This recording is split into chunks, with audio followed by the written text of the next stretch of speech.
எல்லோரும் ஓரினம், எல்லோரும் இந்திய மக்கள், எல்லோரும் போர்விலை, எல்லோரும் ஓர்நிலை, எல்லோரும் இந்திய நாட்டு மன்னர் என்பதற்கு சான்றாக மக்களால் மக்களுக்காக மக்களே ஆள்வதுதான் இந்த குடியரசு தினம். உலகின் மிக நீளமான அரசியலமைப்பில் ஒன்றான இந்திய அரசியலமைப்பு சட்டம் அமலுக்கு வந்த நாள்.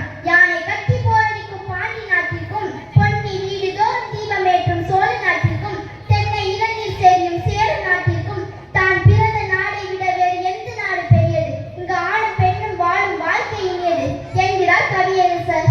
தனி மனிதன் சமுதாயத்தை சிந்திக்க வேண்டும். தனி மனிதன் வேறு, சமுதாயம் வேறு என்பதில்லை. தனி மனிதன் தன்னை வளர்த்துக் கொள்வது போல் சமுதாயத்திற்கும் சேர்த்து பாடப்பட வேண்டும். இமயத்தின் வடை இல்லை, குமரியின் தென்னல்லை, வீட்டிற்கு ஒரு பிள்ளை, அடிமைகள் இனி இல்லை. எங்கள் நாடு பொன்னாடு, எந்நாளும் எம்மோடு. கொள்ளை செய்வோரை பழி செய்வோம் பூண்டோடு.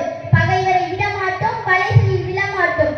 விடுதலை என்ற விதையை போட்டோம் என்ற கண்ணதாசன் வரிகளில் இந்நாளில் நினைவு கூறுவோம். நமது நாட்டை பொறுத்தவரை பல நூறு ஆயிரம் வருடங்களுக்கு முன்பே அத்தனை பெரிய போட்டி, பொறாமை, ஆசை இன்றியமையாத அறத்தோடு வாழ்ந்த மக்கள் இந்நாட்டு மக்கள். தனக்குள்ளேயே சிறு சிறு மோதல்களோடு வாழ்க்கை மகிழ்ச்சியாகிறது. முதலில் ஓர் இடத்தில் நிலையாக வாழ முடியாதவர்கள் நமது நாட்டிற்குள் நுழைகின்றனர். அந்நியர்கள் எப்பொழுதும் அபகரிக்க நினைப்பவர்கள். ஆனால் நிலையாக வாழ்பவர்கள் அப்படி அதிகம் நினைப்பதில்லை. அந்நிய சூழ்ச்சியில் விழுகின்றோம், வேற்றுமை காண்கிறோம், சண்டை இடுகின்றோம். நமது சண்டையை பயன்படுத்தி அவன் அழகாக இடம்பிடித்துக் கொள்கிறான். நாடே குடியரசு தின கொண்டாட்டத்தில் இருக்கும் இவ்வேளையில் இங்கு ஓர் இனம் மட்டும் அமைதியாக இருந்து கொண்டு தமிழரின் வரலாற்றினை திருத்தி எழுதிக் கொண்டிருக்கிறது. உலகில் இரும்பு தோன்றியது இங்கேதான் என்று கூறியவரின் குடிமையை பிடித்து தமிழன் கூறிவிட்டார், வரலாற்றினை திருத்தி எழுதிக் கொள் என்று.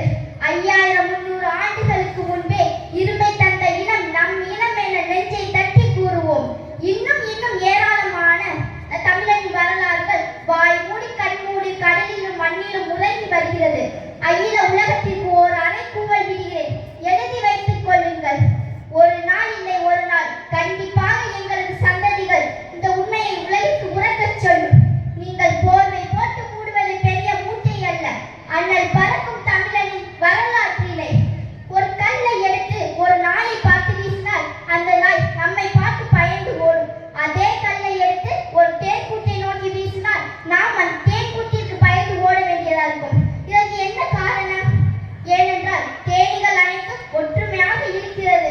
இதே போல் எந்த இனமாக இருந்தாலும் பரவாயில்லை, நாம் அனைவரும் ஒற்றுமையாக இருந்தால் சிகரத்தை கூட நாம் தொட்டி விடலாம்.